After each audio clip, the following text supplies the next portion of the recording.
ఏపీలో వైసీపీ పార్టీని పూర్తిగా తొక్కేసే ప్రయత్నం చేస్తున్నట్టుగా జనసేన, టీడీపీ వాళ్ళు వ్యూహాత్మక రచనలైతే చేస్తున్నారు సార్.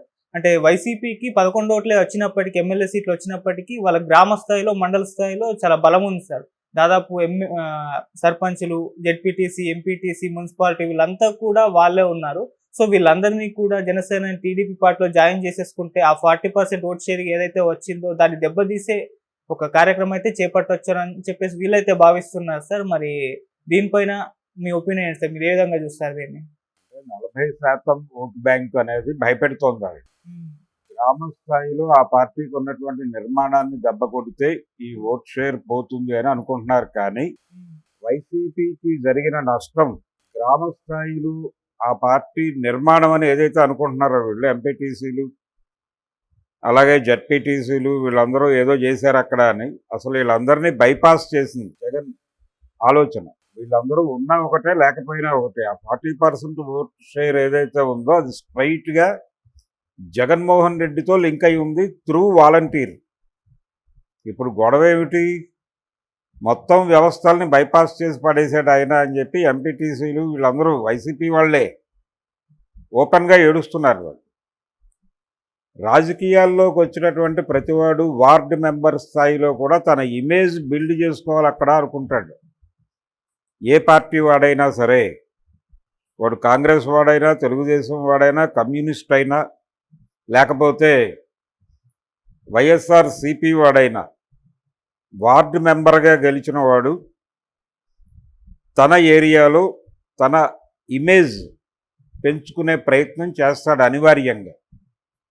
దానికి అవకాశం కల్పించలేదు జగన్మోహన్ రెడ్డి.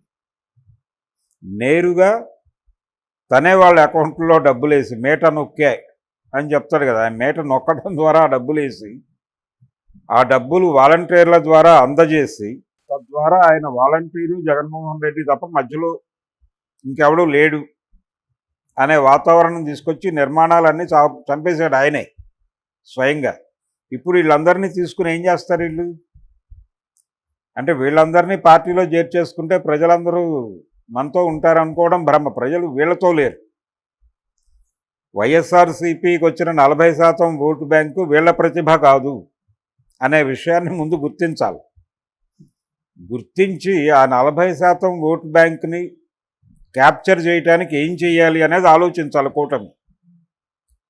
ఆలోచించి వాళ్ళకి ఏవైతే హామీలు ఇచ్చారో మీరు ఆ హామీల అమలు మీద దృష్టి పెట్టి రెగ్యులర్గా వెళ్ళి వాళ్ళని కలిసి, అయ్యా మేము మీకు చెప్పిన ప్రకారం ఈ డబ్బులు ఇచ్చాం, ఇంకా ఏవైనా కోరికలు ఉన్నాయా మీకు అని అడిగి వాటిని పరిష్కరించడానికి ఇవి మార్గము అని ఒక ఇంటరాక్టివ్ ప్రోగ్రాం, గ్రామ సభలు అని పెట్టే కల్చర్ ఒకటి ఉంది చంద్రబాబుకి. దాన్ని మరింత విస్తృత స్థాయిలో జనం దగ్గరికి, ప్రజల వద్దకు పాలన అనేది కూడా తెలుగుదేశం కార్యక్రమమే. ఎన్టీ రామారావు గారు ఆ కార్యక్రమంలో ఉండగానే చంద్రబాబు గారు వారిని పొడిచారు. కాబట్టి రచ్చబండ అనే కార్యక్రమం వైఎస్ రాజశేఖర రెడ్డి గారు ప్రారంభించిన రోజు ఆయన చనిపోయాడు. ఎన్నికలలో గెలిచిన తర్వాత ఇమ్మీడియట్గా జనం దగ్గరికి వెళ్ళాలనుకున్నాడు రాజశేఖర రెడ్డి. ఎందుకు వెళ్ళాలనుకున్నాడు? గెలిచేసాం కదా అని ఇంట్లో పడుకోవచ్చు. అది రెండోసారి గెలిచేసాము, హ్యాపీగా పడుకోవచ్చు, కానీ పడుకోవాలా. ఆ ఎన్నికల ఫలితాలు భయపెట్టినాయి వైఎస్ని. సీట్ల శాతం తగ్గినాయి. అంటే ఆయన 2004లో గెలిచినన్ని సీట్లు గెలుచుకోలేకపోయాడు 9 ఎన్నికల్లో. 2009 ఎన్నికలకి 2004 ఎన్నికలకి కాంగ్రెస్కి వచ్చిన సీట్ల సంఖ్య తగ్గింది. తగ్గటం వెనకాల జనం ఎక్కడో మనతో డిఫర్ అవుతున్నారు కాబట్టి మనకు అధికారం రాగానే వెళ్ళి వాళ్ళని కలిసి ఆ సమస్యలు సెటిల్ చేయకపోతే భవిష్యత్తులో పార్టీ ఉండదు ఇక్కడ అని అనుకుని వర్షం పడుతున్న హెలికాప్టర్కి బలైపోయాడు. ఆ స్పృహ ఉండాలి నాయకుడికి. అది తెలుగుదేశం వాడైనా, జనసేన వాడైనా, వైసీపీ వాడైనా. అందుకని వాళ్ళు ఏం చేయాలి ఇప్పుడు? ఆ 40% ఓటు బ్యాంకు కొల్లగొట్టడానికి ఆయన దగ్గరున్న యంత్రాంగం, ఎంపీటీసీలని, జడ్పీటీసీలని, లేకపోతే గ్రామ సర్పంచులని, వార్డు మెంబర్లని తీసుకొచ్చి తెలుగుదేశంలోనూ, జనసేనలోనూ, బీజేపీలోనూ పడేసుకుంటే పని అయిపోతుంది. ఇదొక భ్రమ. మంద పెరుగుతుంది తప్ప పని అవ్వదు. వీళ్ళకి ఆ పని కావాలంటే ఆ 40% ఓటు బ్యాంకుని జగన్ వెనకాల సెక్యూర్ అయి ఉన్న ఆ 40% ఓటు బ్యాంకుని చెదరగొట్టాలంటే ఏకైక మార్గం నేరుగా ప్రజలతో మాట్లాడటమే. నేరుగా ప్రజలకు నువ్వు ఏ హామీ అయితే ఇచ్చావో ఆ హామీల అమలుని వాళ్ళకి చూపించి ఇంకా ఏవైనా సమస్యలు ఉంటే మేము పరిష్కరిస్తామని చెప్పాలి. ఒక విచిత్రమైన విషయం ఏమిటంటే మొన్న జరిగినటువంటి ఎన్నికల్లో తెలంగాణలో ఓడిపోయినటువంటి కేసీఆర్, ఏపీలో ఓడిపోయినటువంటి జగన్మోహన్ రెడ్డి వీళ్ళిద్దరూ కూడా పెద్ద పెద్ద అంబేద్కర్ బొమ్మల్ని అక్కడ విజయవాడ పీడబ్ల్యూడి గ్రౌండ్స్లో ఆయన, ఇక్కడ నక్లెస్ రోడ్లో ఈయన ప్రతిష్ఠించారు. ఎక్కడి నుంచి చూసినా మీరు గుంటూరు జిల్లా బార్డర్ నుంచి చూసినా అంబేద్కర్ కనిపిస్తాడు. విజయవాడ పీడబ్ల్యూడి గ్రౌండ్స్లో ప్రతిష్ఠించినటువంటి అంబేద్కరుడు కృష్ణానది అవతల ఒడ్డు నుంచి కూడా కనిపిస్తాడు. ఆ స్థాయిలో అంబేద్కర్కి గౌరవం ఇచ్చినటువంటి ఈ రెండు పార్టీలు ఎందుకు ఓడిపోయినాయి? మెజారిటీ ఓట్ బ్యాంక్ ఏమిటి దేశంలో? మెజారిటీ ఓటు బ్యాంకు చాలా స్పష్టంగా ఇప్పటికీ బీసీ, ఎస్సీ, ఎస్టీ, మైనారిటీ ఇదంతా ఒక కూటమిగా ఏర్పడితే భారతీయ జనతా పార్టీకి కేంద్రంలో అధికారం కట్టబెట్టినటువంటి పర్సంటేజ్ ఆఫ్ ఓట్ల కంటే 1% అయినా ఎక్కువ ఉంటుంది. ఖచ్చితంగా ఎక్కువ ఉంది. ఆ ఓట్ బ్యాంకుని మనం సెక్యూర్ చేసేసుకుంటే గెలిచేస్తాం అనుకున్నారు వీళ్ళు. కానీ ఆ ఓట్ బ్యాంకు కన్సాలిడేట్ అయి లేకపోవడం భారతదేశంలో విషాదం. అది కన్సాలిడేట్ చేయటం అనేది అయ్యే పని కూడా కాదు. ఎందుకు కాదు అంటే వాళ్ళ సామాజిక స్థితిగతులు చూడాలి. వాళ్ళు ఈ రోజుకి బయటకి చెప్పటం లేదు కానీ, బయటకి మాట్లాడటానికి మొహమాట పడుతున్నారు కానీ బానిస బతుకులే బతుకుతున్నారు. దీన్ని ముందు గుర్తించాలి. వాళ్ళ మీద బాస్ క్లాస్ ఉంది. ఇతర కులాలు అంటున్నారు, అగ్ర కులాలు అంటే ఒప్పుకోవట్లేదు. ఇప్పుడు దోచుకు తినే కులాలు ఉన్నాయి ఇక్కడ. ఈ దోచుకు తినే కులాలు దోచుకు తింటున్నటువంటి వాళ్ళే. వాళ్ళల్లో ఒక 10 మంది ఐఏఎస్ ఉద్యోగులు ఉండొచ్చు, 10 మంది ఐపీఎస్ వాళ్ళు ఉండొచ్చు. వాళ్ళని చూపించి వీళ్ళందరూ అభివృద్ధి చెందిపోయారు అని వాళ్ళకి ఉత్తి పుణ్యానికి రిజర్వేషన్లు ఇస్తున్నారని గొడవ చేసి నిన్న మొన్న స్మితా సబర్వాల్ కూడా నోరు పారేసుకుంది. ఇలా ఒక పక్కన వాళ్ళని తొక్కి నారదీస్తూ వాళ్ళల్లో ఐఏఎస్లో, ఐపీఎస్లో 4-5 అయిపోయారని చెప్పి వాళ్ళంతా అభివృద్ధి చెందేశారని చెప్పి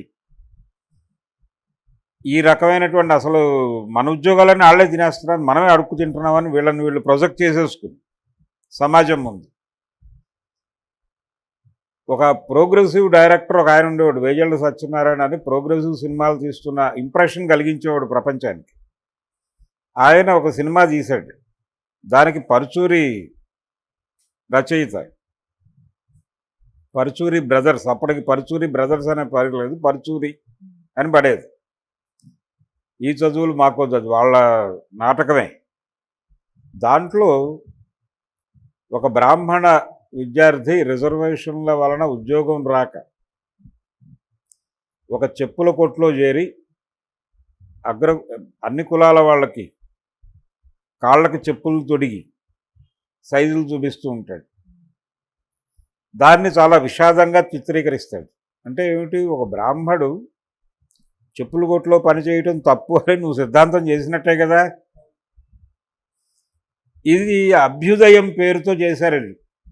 అభ్యుదయము అని ఎర్రజెండా కర్రతో దళితుల కళ్ళు పొడవటం అన్నమాట. ఇది స్టోరీ. అందుచేత ఈ బానిసలుగా ఉన్నటువంటి వాళ్ళ జీవితాల్లోకి బాస్ క్లాస్ ఇన్ఫ్లుయెన్స్ చాలా ఉంటుంది. ఆ బాస్ క్లాస్ ఇన్ఫ్లుయెన్స్ చేసి ఆ ఓట్ బ్యాంకును కొల్లగొట్టారు. కొంతమేరకు పక్కకి జరపగలిగారు. బాస్ క్లాస్ని టోటల్గా నెగ్లెక్ట్ చేయడం వల్లనే జగన్మోహన్ రెడ్డి ఓడిపోయాడు. బాస్ క్లాస్ని ఏ మేర కనీసం ఒక 15% 20% ఆకట్టుకున్నా అతను ఓడిపోయేవాడు కాదు. అతనికి ఆ 40% అక్కడ కన్సాలిడేట్ అయి ఉంది. ఆ 10% 15% ఓటు షేర్ పోయింది. ఆ పోవడానికి కారణం ఆయన కన్సాలిడేట్ చేసుకున్నాను 70% అనుకున్నాడు. దానిలో అంత శాతం పోయింది, కొంత మిగిలింది. ఆ పోయిన కారణం బాస్ క్లాస్ ఈయనతో లేకపోవడం, మాస్టర్ క్లాస్ ఈయనతో లేకపోవడం. ఆ స్పృహ ఉండాలి కదా. ఇప్పటికీ తెలుగుదేశం పార్టీ కానీ బీజేపీ కానీ జనసేన కానీ ఆలోచించాల్సింది అది.